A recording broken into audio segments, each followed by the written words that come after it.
ഇന്ത്യയുടെ ഇന്ധന വിതരണം പൂർണ്ണമായി നിലയ്ക്കുമെന്നും ഭാരതം സാമ്പത്തികമായി തകരുമെന്നും വിദേശ മാധ്യമങ്ങൾ എന്നോ പ്രവചിച്ചു കഴിഞ്ഞു. ഒരു വൻ ദുരന്തത്തിന്റെ നിഴലിലാണ് നമ്മുടെ രാജ്യം. പക്ഷേ ഈ ആഗോളക്കെണിയിൽ ഭാരതത്തെ വീഴ്ത്താമെന്ന് കരുതിയ ശത്രുരാജ്യങ്ങൾ അപ്പാടെ ഞെട്ടിവിറച്ചൊരു പ്രഖ്യാപനം ഈ കഴിഞ്ഞ ദിവസം ഡൽഹിയിൽ നിന്നും പുറത്തു വന്നു. ശത്രുക്കൾ ഇന്ത്യയുടെ വഴി അടയ്ക്കാൻ നോക്കിയപ്പോൾ ഭാരതത്തിന്റെ പ്രധാനമന്ത്രി നരേന്ദ്രമോദി എറിഞ്ഞത് ലോകം ഇന്നേ വരെ കാണാത്ത ഒരു അടിയന്തര ബ്രഹ്മാസ്ത്രമാണ്. ചൈനയും പാകിസ്ഥാനും മാത്രമല്ല, അമേരിക്കയും അറബ് ലോകവും ഈ നീക്കം കണ്ട് അന്തിച്ചു നിൽക്കുകയാണ്. ഭാരതത്തെ തൊടാൻ വന്നവർക്ക് മോദി സർക്കാർ നൽകിയ ആ തന്ത്രപരമായ മറുപടി എന്തായിരുന്നു? ഇന്ത്യയെ രക്ഷിക്കാൻ പോകുന്ന രഹസ്യ മാസ്റ്റർ പ്ലാൻ എന്താണ്? ഈ വീഡിയോ പൂർണ്ണമായും കാണുക. കാരണം ഇത് ഓരോ ഇന്ത്യക്കാരനും അറിഞ്ഞിരിക്കേണ്ട അഭിമാന നിമിഷമാണ്. നമുക്ക് ആദ്യം തന്നെ കാര്യങ്ങളുടെ ഗൗരവം ഒന്ന് മനസ്സിലാക്കാം. എന്താണ് പശ്ചിമേഷ്യയിൽ യഥാർത്ഥത്തിൽ സംഭവിക്കുന്നത്? അമേരിക്കയും ഇറാനും തമ്മിലുള്ള ശത്രുത അതിന്റെ പരകോടിയിൽ എത്തി നിൽക്കുന്നു. ഇറാന്റെ തന്ത്രപ്രധാനമായ സൈനിക കേന്ദ്രങ്ങൾക്ക് നേരെ അമേരിക്ക വ്യോമാക്രമണം നടത്തിയതോടെയാണ് പ്രശ്നങ്ങളെല്ലാം തുടക്കം. ഇതിന് തിരിച്ചടിയായി ഇറാൻ ചെയ്തത് എന്താണ്? ആഗോള സാമ്പത്തിക വ്യവസ്ഥയുടെ തൊണ്ടയ്ക്ക് പിടിച്ചു. ലോകത്തിലെ മൊത്തം ക്രൂഡ് ഓയിലിന് മുന്നിലൊന്നും കടന്നു പോകുന്ന ഒരേ ഒരു കടൽപാതയാണ് ഹോർമുസ് കടലെടുക്ക്. ഈ ഇടുങ്ങിയ കടൽപാത ഇറാൻ സൈന്യം പൂർണ്ണമായും മൈനുകൾ വിതറിയും യുദ്ധക്കപ്പലുകൾ നിരത്തിയും അടച്ചു പൂട്ടി. ഇതാരെയെ ഏറ്റവും കൂടുതൽ ബാധിക്കുക? സംശയമില്ല, നമ്മുടെ ഭാരതത്തിന് തന്നെ. കാരണം ഇന്ന് ലോകത്തിലെ ഏറ്റവും വലിയ മൂന്നാമത്തെ എണ്ണ ഇറക്കുമതി രാജ്യമാണ് നമ്മുടെ രാജ്യം.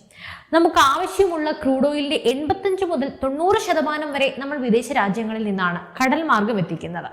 അതിൽ ഭൂരിഭാഗവും വരുന്നത് സൗദി അറേബ്യ, ഇറാഖ്, UAE തുടങ്ങിയ പശ്ചിമേഷ്യൻ രാജ്യങ്ങളിൽ നിന്നാണ്. അപ്പോൾ ഈ കപ്പലുകളെല്ലാം ഹോർമുസ് കടലെടുക്ക് വഴിയാണ് ഇന്ത്യയിലേക്ക് വരേണ്ടത്.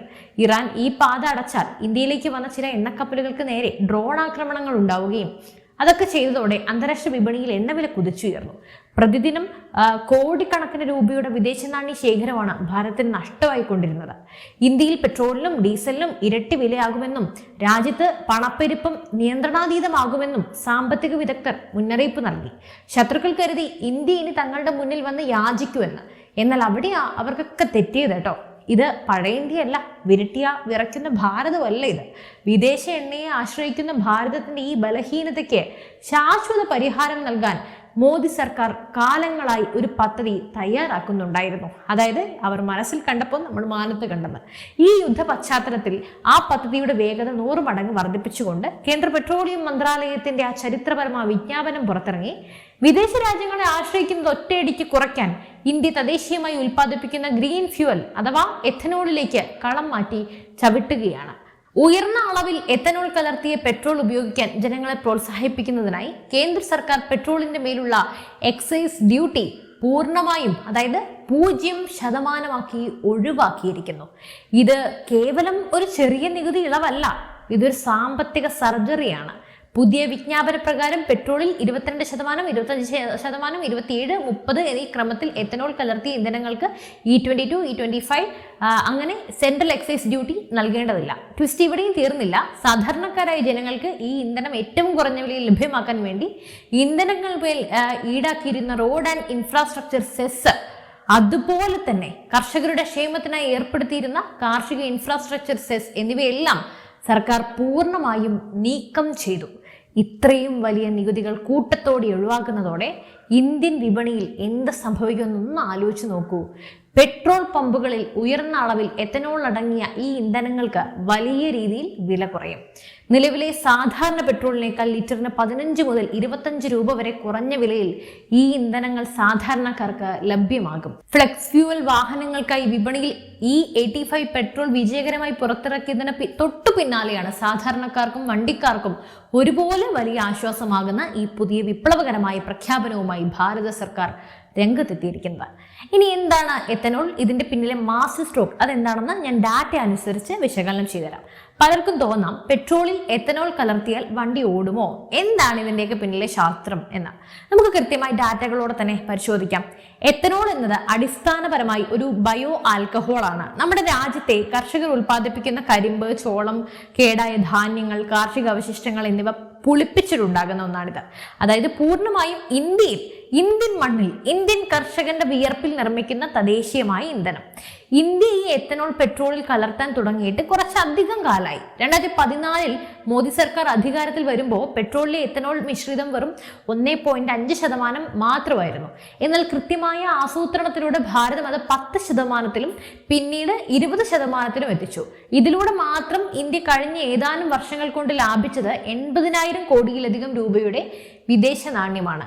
കർഷകർക്ക് ലഭിച്ചതോ 9,000 കോടിയിലധികം രൂപയുടെ അധിക വരുമാനവും. ഇപ്പോ പശ്ചിമേഷ്യയിൽ യുദ്ധം കൊടുമ്പിരി കൊണ്ടിരിക്കുമ്പോൾ ഭാരതം ഇതിന്റെ അടുത്ത ഘട്ടത്തിലേക്ക് കടക്കുകയാണ്.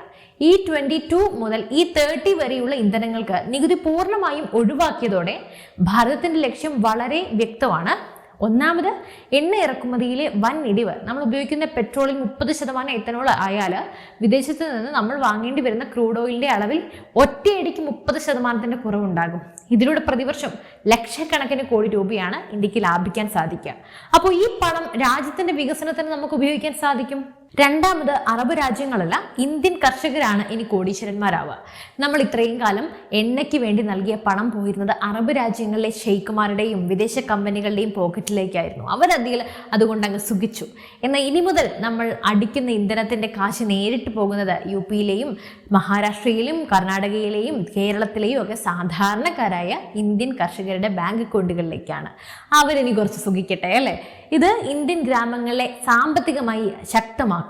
പിന്നെ പരിസ്ഥിതി നമ്മുടെ ഭാരതത്തിന്റെ സമ്മാനം. അതായത് ക്രൂഡ് ഓയിൽ കലർത്തുമ്പോൾ അന്തരീക്ഷത്തിലേക്ക് വൻതോതിൽ കാർബൺ മോണോക്സൈഡും മറ്റ് വിഷവാതകങ്ങളും എല്ലാം പുറന്തള്ളപ്പെടുമല്ലോ. എന്നാൽ എത്തനോൾ ഗ്രീൻ ഫ്യൂവൽ ആണ്. ഇത് കത്തുമ്പോൾ മലിനീകരണം 50%-ഓളം കുറവാണ്. ആഗോള താപനത്തിനെതിരെ പോരാടുന്ന ലോകത്തിന് മുന്നിൽ ഭാരതം വീണ്ടും ഒരു മാതൃകയാവും.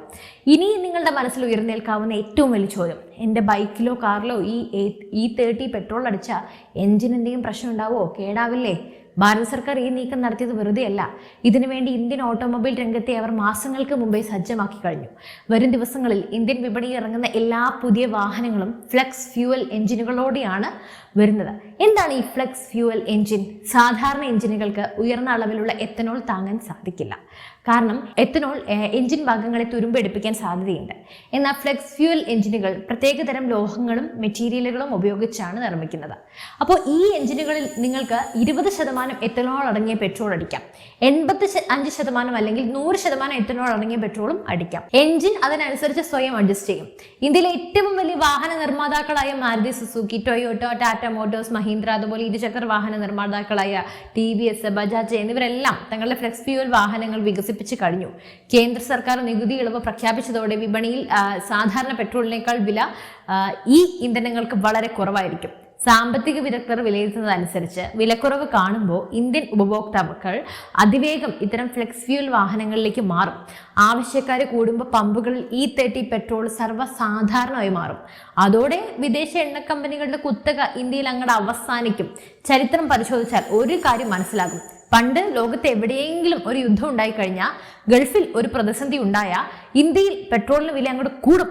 അതും നിസ്സാര കൂടലൊന്നുമല്ല, അങ്ങോട്ട് കൂടിക്കൊണ്ടേയിരിക്കും. അപ്പോൾ സാധനങ്ങൾക്ക് വില കൂടും, രാജ്യം സാമ്പത്തികമായി തകരും, വിദേശ രാജ്യങ്ങൾ ഭാരതത്തെ ബ്ലാക്ക് മെയിൽ ചെയ്യുന്ന ഒരു അവസ്ഥയായിരുന്നു ഉണ്ടായിരുന്നത്. എന്നാൽ ഇന്ന് 2026 നമ്മൾ എത്തി നിൽക്കുമ്പോൾ രാജ്യം ഭരിക്കുന്നത് ശക്തമായ തീരുമാനങ്ങൾ എടുക്കാൻ കെൽപ്പുള്ള ഒരു സർക്കാരാണ്. ശത്രുക്കൾ ഹോർമുസ് കടലിട കടച്ച് ഇന്ത്യയെ ശ്വാസം മുട്ടിക്കാൻ നോക്കിയപ്പോൾ മോദി സർക്കാർ സ്വന്തം രാജ്യത്തെ കർഷകരെ വിശ്വസിച്ച്, തദ്ദേശീയ സാങ്കേതിക വിദ്യയെ വിശ്വസിച്ച് ഒരു വിപ്ലവത്തിന് തുടക്കമിട്ടിരിക്കുകയാണ്. പ്രതിസന്ധികളെ എങ്ങനെ വമ്പൻ അവസരങ്ങളാക്കി മാറ്റാമെന്ന് ഭാരതം ലോകത്തിന് കാണിച്ചു കൊടുത്തു. ഇനി ലോകത്ത് എവിടെ യുദ്ധം ഉണ്ടായാലും, ആര് എണ്ണക്കപ്പലുകൾ തടഞ്ഞാലും ഭാരതം അങ്ങനെ ഒന്നും തളരില്ല. ഭാരതത്തിന്റെ സമ്പദ് വ്യവസ്ഥ തകരുകയില്ല. കാരണം ഇത് ആത്മനിർഭർ ഭാരതമാണ്. സ്വന്തം കാലിൽ നിൽക്കാൻ കെൽപ്പുള്ള, ലോകത്തിന് മുന്നിലായി തലയുയർത്തി നിൽക്കുന്ന നവഭാരതം. നമ്മുടെ കർഷകരുടെ വിയർപ്പിൽ നിന്നും വിളയുന്ന ഇന്ധനമായി ഇന്ത്യൻ തെരുവുകളിൽ വണ്ടികൾ ചീറി പായുന്ന ആ സുദിനം ഇനി അത്രയ്ക്ക് വിദൂരമല്ല. വിദേശ എണ്ണ രാജാക്കന്മാരുടെ അഹങ്കാരം തീർക്കുന്ന ഭാരതത്തിന്റെ ഈ വമ്പൻ തന്ത്രപരമായ നീക്കത്തെക്കുറിച്ച് ഒരു ഭാരതീയൻ എന്ന നിലയിൽ നിങ്ങൾക്ക് എന്താ തോന്നുന്നത്? നിങ്ങളുടെ അഭിപ്രായങ്ങൾ തീർച്ചയായും താഴെ കമന്റ് ചെയ്യൂ. മറ്റു വിഷയവുമായി വീണ്ടും കാണും വരെ നന്ദി.